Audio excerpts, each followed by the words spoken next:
On Halloween morning 2019, 26-year-old Kristen Trickle was found dead in her Kansas home, a bullet wound under her chin. Initially, her death was labeled a suicide. Her case took a shocking turn when a groundbreaking psychological autopsy suggested foul play. This is the twisted tale of love and lies. How a young woman's tragic death. Kristen Trickle, born on August 14, 1993, in a small town in southeastern Nebraska, had a challenging childhood. Abandoned by her mother and raised by her father, who later passed away, she moved to Kansas to live with her aunt and uncle. Despite her difficult upbringing, Kristen was known for her kind, optimistic, and ambitious personality, with dreams of becoming a veterinary doctor. Her life took a new turn when she met Colby Trickle, an aspiring musician and recent Army recruit, at church when she was 18. Kristen was raised by her father, who provided her with love and support. However, tragedy struck again when her father passed away, leaving Kristen orphaned. Despite the hardships she faced, Kristen's aunt and uncle in Kansas opened their hearts and home to her, treating her as their own daughter. Kristen's life took a new turn when she met Colby Trickle at church when she was 18 years old. Colby, an aspiring musician and recent Army recruit, was instantly drawn to Kristen's warm and vibrant personality. As they spent more time together, their relationship blossomed into a deep and meaningful romance. Colby's military background and musical aspirations added an exciting dimension to their connection. In April 2014, Kristen and Colby tied the knot in a beautiful ceremony surrounded by family and friends. Their love for each other was evident to all who witnessed their union. The newlyweds settled in Hays, Kansas, where they began building their life together. Colby pursued his music career, pouring his heart and soul into his craft, while Kristen found employment at the local Walmart, contributing to their household income. To those who knew them, Kristen and Colby seemed like the perfect couple. They complemented each other's strengths and supported one another through thick and thin. Kristen's optimism and Colby's drive made them a formidable team, ready to take on the world together. However, beneath the surface, cracks began to appear in their relationship. As time passed, Kristen and Colby's marriage started to deteriorate. They found themselves sleeping apart, their once strong connection strained by unspoken tensions and growing resentment. Kristen's diary entries revealed a darker side to their relationship, hinting at abuse and mistreatment at the hands of Colby. Witnesses interviewed by investigators painted a troubling picture of the couple's dynamic. They described Colby's rough treatment and abusive behavior towards not only Kristen but also their young son, Gavin. Kristen's mother, Susie Slanker, admitted to investigators that there were times when she feared for her daughter's safety, worrying that their arguments would escalate to a point of no return. Despite the challenges she faced, Kristen refused to give up on her marriage. She held on to the hope that things would improve, that Colby would change his ways. In moments of despair, Kristen would seek refuge at her parents' house, taking Gavin with her. These temporary separations provided a brief respite from the turmoil at home, but Kristen always found herself drawn back to Colby, hoping for a better future. On Halloween morning, October 31, 2019, the quiet town of Hays, Kansas, was shaken by a tragic discovery. At around 9:30 a.m., Colby Trickle, a 26-year-old aspiring musician, frantically called 911 to report that his wife, Kristen Trickle, had shot herself. Emergency responders rushed to the couple's home, only to find Kristen in a critical condition, with a gunshot wound under her chin. As paramedics fought to save Kristen's life, the scene that greeted investigators was perplexing. Kristen, a petite woman, was found nearly undressed, with a large revolver resting on her abdomen. Despite the best efforts of medical professionals, Kristen succumbed to her injuries shortly after arriving at the hospital. The news of her death sent shockwaves through the community, as friends and family struggled to reconcile the vibrant, optimistic woman they knew with the tragic circumstances of her passing. Initial investigations into Kristen's death were swift but superficial. The coroner, Dr. Lyle Nordhoek, conducted a cursory examination of the body and the scene, ultimately ruling Kristen's death a suicide. The large caliber revolver, combined with the absence of any signs of struggle or forced entry, seemed to support this conclusion. Despite these misgivings, the case remained closed for nearly 4 years. It wasn't until 2021, when a newly elected district prosecutor, Megan Lane, took office, that the investigation into Kristen's death was reopened. Driven by a desire for justice and a belief that something didn't add up, Lane and her team began to delve deeper into the evidence surrounding Kristen's passing. What followed was a painstaking re-examination of every aspect of the case, from the forensic evidence at the scene to the statements given by Colby and other witnesses. As investigators peeled back the layers of the case, a disturbing picture began to emerge, one that pointed not to suicide, but to something far more sinister. At the heart of this new investigation was a groundbreaking approach to understanding Kristen's state of mind in the days and weeks leading up to her death. Investigators turned to a little-known technique called psychological autopsy, a method of reconstructing an individual's thoughts, feelings, and behaviors through interviews with family and friends, analysis of personal documents, and examination of social media activity. The results of this psychological exhumation were startling. Far from the portrait of a troubled young woman teetering on the edge of despair, the Kristen that emerged was a vibrant, ambitious individual with a bright future ahead of her. The notion that she would suddenly and inexplicably take her own life seemed increasingly at odds with the evidence uncovered by the psychological autopsy. As the investigation progressed, the focus began to shift away from Kristen and onto those closest to her, particularly her husband, Colby. A deeper dive into the couple's relationship revealed a history of control, manipulation, and possible abuse, a far cry from the idyllic image they projected to the outside world. The pieces of the puzzle were starting to fall into place, painting a chilling picture of a young life cut tragically short, not by her own hand, but by the actions of another. The question that remained was whether investigators could gather enough evidence to prove their suspicions and bring Kristen's killer to justice. The reopening of the case and the introduction of the psychological autopsy marked a turning point in the investigation into Kristen Trickle's death. What had once been a closed case, dismissed as a tragic suicide, was now a full-fledged murder investigation, with the potential to uncover the truth behind one of the most baffling and heartbreaking crimes in the history of Hays, Kansas. As the investigation entered its next phase, all eyes were on the investigators, the prosecutors, and the psychological experts who had dared to challenge the official narrative and seek justice for Kristen. The stage was set for a legal battle that would captivate the nation and forever change the way we think about the intersection of psychology and criminal investigation.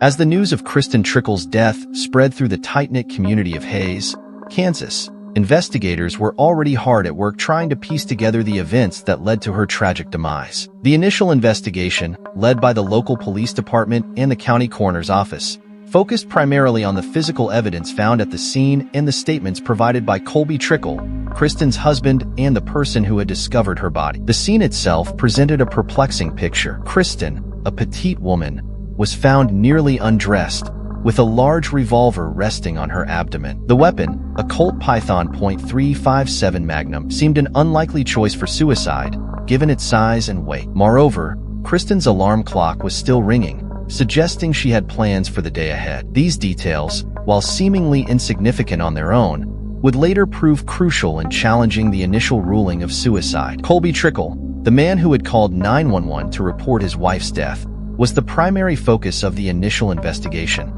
As the first responder on the scene, Colby's actions and demeanor were closely scrutinized by investigators.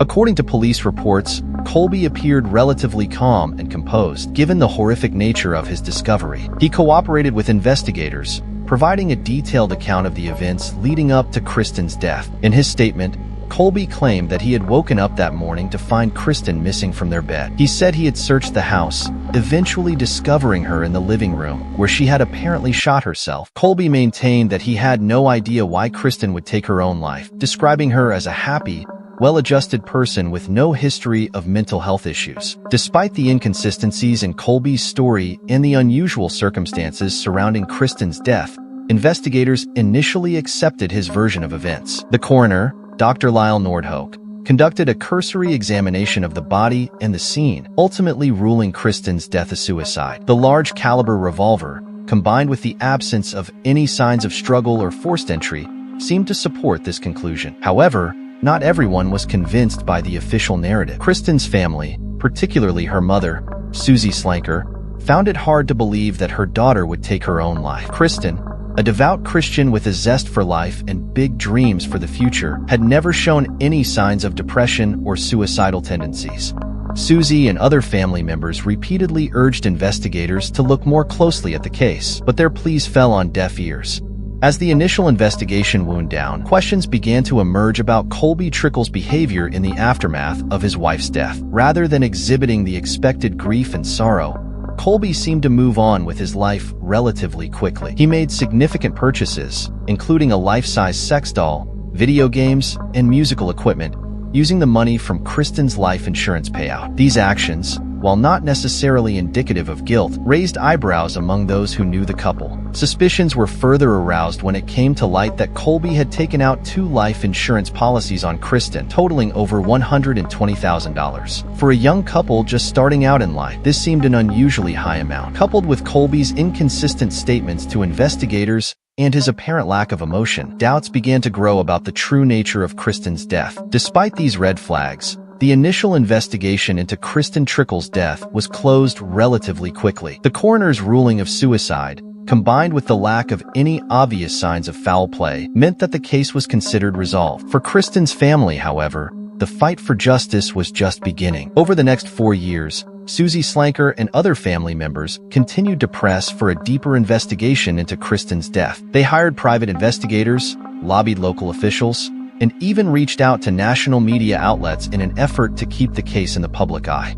Despite their best efforts, however, the case remained closed, and Colby Trickle remained a free man. It wasn't until 2021, when a newly elected district prosecutor, Megan Lane, took office, that the investigation into Kristen's death was reopened. Driven by a desire for justice and a belief that something didn't add up, Lane and her team began to delve deeper into the evidence surrounding Kristen's passing. What they uncovered would not only challenge the initial ruling of suicide, but would also introduce a groundbreaking new approach to criminal investigation, the psychological autopsy. As the case entered this new phase, the focus shifted away from the physical evidence and towards a deeper understanding of Kristen's state of mind in the days and weeks leading up to her death. Through interviews with family and friends, analysis of personal documents, and examination of social media activity, investigators began to piece together a portrait of a young woman who had everything to live for and who was unlikely to have taken her own life. The stage was set for a legal battle that would not only seek justice for Kristen Trickle, but would also challenge the very foundations of how we investigate and prosecute cases of suspected suicide. The psychological autopsy, a little-known but potentially revolutionary tool, was about to take center stage, and the world of criminal investigation would never be the same. One of the key factors that drove the family's quest for justice was their unwavering belief in Kristen's character. They described her as a vibrant, ambitious young woman with a deep faith in God and a love for life. The idea that she would suddenly and inexplicably take her own life seemed completely at odds with everything they knew about her. As the family dug deeper into the case, they began to uncover troubling details about Kristen's relationship with her husband, Colby. Friends and relatives painted a picture of a controlling, manipulative man who had isolated Kristen from her loved ones and subjected her to emotional abuse. They pointed to Colby's behavior in the aftermath of Kristen's death, including his hasty remarriage and lavish spending, as evidence of his guilt. Armed with this new information, Kristen's family renewed their efforts to have the case reopened. They reached out to Megan Lane, a newly elected district prosecutor with a reputation for taking on tough cases. Lane, who had followed the case from afar, agreed to meet with the family and review the evidence. What Lane discovered was a case that had been woefully mishandled from the start. The initial investigation had been cursory at best, with key pieces of evidence overlooked or ignored. The coroner's ruling of suicide had been based on incomplete information and flawed assumptions.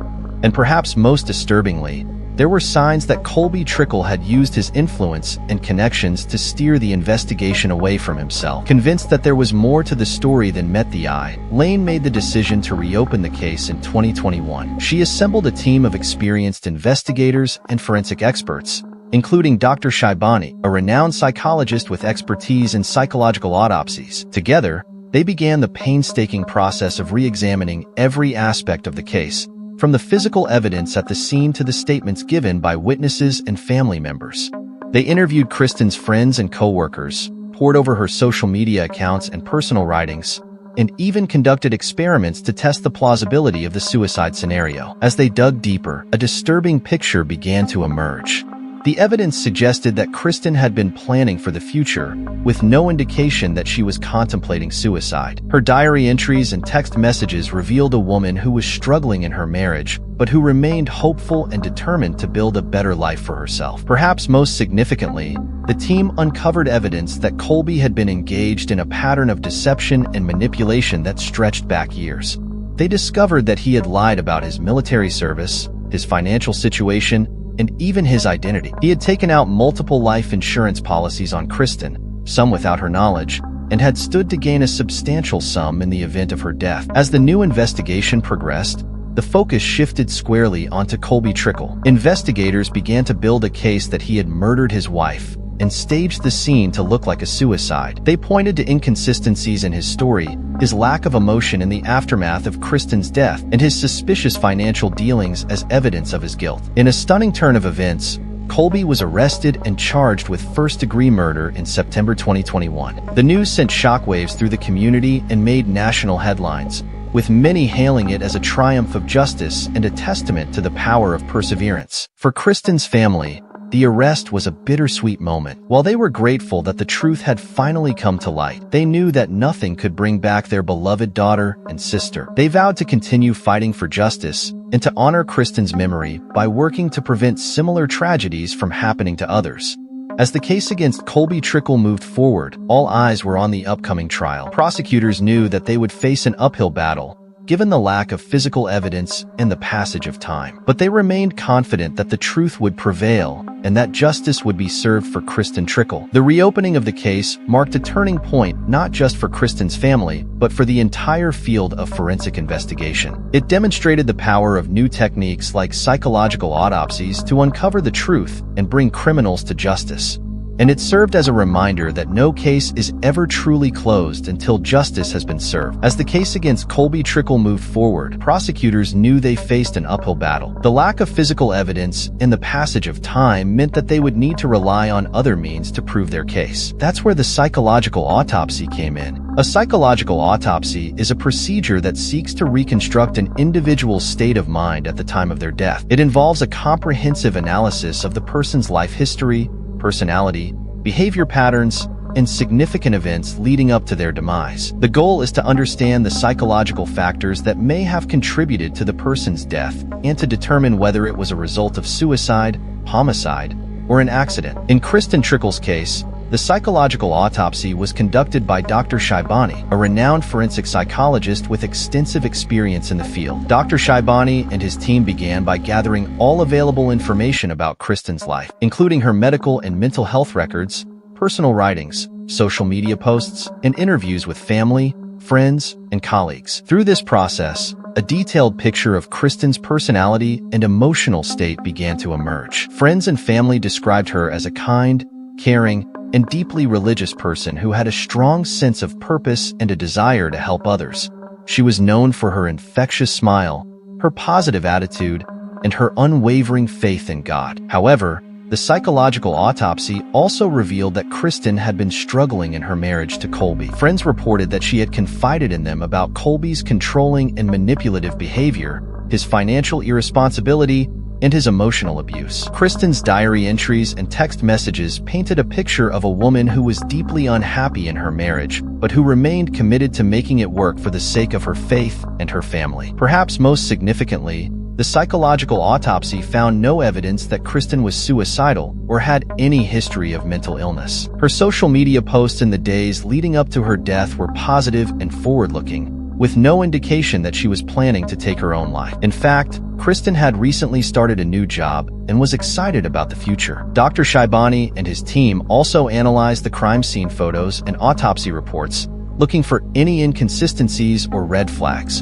They noted that the position of Kristen's body and the location of the gunshot wound were not consistent with a self-inflicted injury. They also pointed out that the gun used in the shooting, a large-caliber revolver, would have been difficult for someone of Kristen's size and strength to handle. Based on all of this evidence, Dr. Shaibani concluded that Kristen's death was not a suicide, but rather a homicide staged to look like one. He believed that Colby Trickle had murdered his wife and then manipulated the crime scene to make it appear as though she had taken her own life. This conclusion was a bombshell in the case against Colby Trickle. Prosecutors now had a powerful tool to challenge the original ruling of suicide and to present a compelling case for murder. They argued that Colby had killed Kristen for financial gain, pointing to the large life insurance policies he had taken out on her and his suspicious behavior in the aftermath of her death. The trial, which began on October 2nd, 2023, was a media sensation, with reporters from across the country descending on the small town of Hays,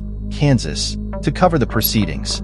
In their opening statements, prosecutors laid out a compelling case for Colby's guilt. They argued that he had murdered his wife, Kristen, in order to collect on the substantial life insurance policies he had taken out on her. They pointed to the inconsistencies in Colby's story, his lack of emotion in the aftermath of Kristen's death, and his suspicious financial dealings as evidence of his guilt. Perhaps most damning, however, was the testimony of Dr. Shaibani. Over the course of several days, the renowned psychologist walked the jury through the process of conducting a psychological autopsy, explaining how he and his team had pieced together a detailed portrait of Kristen's mental state in the days and weeks leading up to her death. Dr. Shaibani testified that there was no evidence to suggest that Kristen was suicidal or had any history of mental illness. Instead, he painted a picture of a young woman who was deeply unhappy in her marriage, but who remained hopeful and committed to building a better life for herself. He pointed to Kristen's diary entries, text messages, and social media posts as evidence of her positive outlook and forward-thinking nature. The defense, for their part, tried to discredit Dr. Shaibani's testimony, arguing that the psychological autopsy was based on speculation and conjecture rather than hard evidence. They called their own expert witnesses who challenged the validity of the technique and suggested that Kristen's death could have been a suicide after all. However, prosecutors were able to effectively counter these arguments by pointing to the wealth of evidence that supported Dr. Shaibani's conclusions. They called witnesses who testified about Colby's controlling and abusive behavior towards Kristen, as well as his history of financial irresponsibility and deception. In a particularly dramatic moment, prosecutors played a recording of a phone call between Colby and his mother, made just days after Kristen's death. In the call, Colby can be heard laughing and joking about his plans to spend the life insurance money, showing no signs of grief or remorse over his wife's passing. As the trial wore on, it became clear that the jury was siding with the prosecution. After nearly 3 weeks of testimony, they returned a guilty verdict on all counts, including first-degree murder. On November 20th, 2023, Colby Trickle was sentenced to life in prison without the possibility of parole. For Kristen's family, the conviction brought a measure of closure and justice, though they knew that nothing could bring back their beloved daughter and sister. They praised the work of Dr. Shaibani and the other investigators who had worked tirelessly to uncover the truth behind Kristen's death. The case also had far-reaching implications for the field of forensic psychology. The successful use of the psychological autopsy in securing a conviction was seen as a major breakthrough, and experts predicted that the technique would become an increasingly important tool in death investigations going forward. In the aftermath of the trial, there was much discussion about the lessons that could be learned from the case. Many pointed to the importance of taking domestic violence seriously and providing support and resources for victims. Others highlighted the need for more rigorous investigations into suspected suicides, particularly in cases where there are red flags or inconsistencies. For Colby Trickle, the conviction marked the end of a long and twisted road. He continues to maintain his innocence to this day, insisting that he loved his wife and would never have harmed her. But the evidence against him, bolstered by the groundbreaking psychological autopsy, tells a different story, one of greed, manipulation, and ultimately, murder. As for Kristen Trickle, her memory lives on through the work of her family and friends, who have established a foundation in her name to support victims of domestic violence. Her story serves as a powerful reminder of the importance of seeking help and speaking out against abuse, no matter how difficult or painful it may be. The case of Kristen Trickle's death serves as a powerful reminder of the importance of thorough, multidisciplinary investigations in uncovering the truth. The initial ruling of suicide, based on a cursory examination of the scene and the coroner's hasty conclusions, nearly allowed a killer to go free. The conviction of Colby Trickle marks a significant victory for Kristen's loved ones, and for all those who seek truth and accountability in the face of tragedy. It is a testament to the power of science, psychology, and the human spirit to uncover even the most carefully concealed crimes. As we reflect on the case of Kristen Trickle, let us remember the importance of speaking out against abuse, seeking help when needed, and never giving up in the pursuit of justice. For it is only by shining a light into the darkest corners of the human experience that we can hope to build a safer, more compassionate world for all.